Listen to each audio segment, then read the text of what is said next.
Welcome to Sirisha's kitchen. நம்ம இன்னைக்கு வாழைக்காய் பொடி மாஸ் எப்படி பண்ணுறது பார்க்கலாம். அதுக்கு முன்னாடி நம்ம சேனலை சப்ஸ்கிரைப் பண்ணாதவங்க பண்ணிடுங்க. ஒரு வாழைக்காய் எடுத்து கட் பண்ணி இந்த மாதிரி வேக வச்சுக்கலாம்.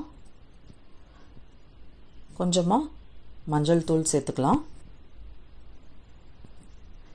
இது போல் கத்தி உள்ளே போட்டு எடுத்து வெளியே வந்துடுச்சுன்னா போதும்.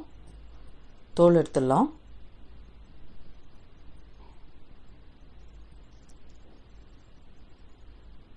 இப்போ இதை நல்லா கிரேட் பண்ணிக்கலாம்.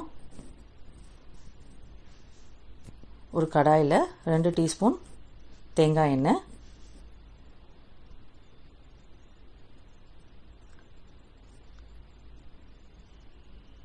கடுகு,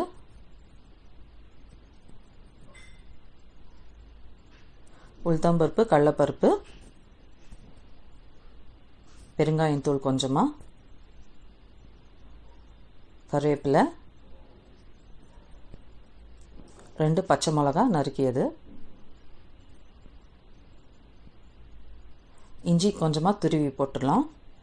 இப்போ இதெல்லாம் வதக்கிட்டு நம்ம கிரேட் பண்ணி வச்சுருக்க வாழைக்காயை சேர்த்துக்கலாம்.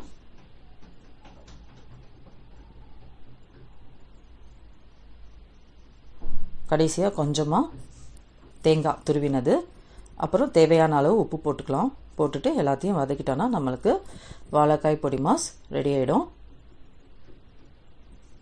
இந்த வீடியோ உங்களுக்கு பிடிச்சிருந்தா லைக் பண்ணுங்கள், கமெண்ட் பண்ணுங்கள், சப்ஸ்கிரைப் பண்ணுங்கள். தேங்க்யூ.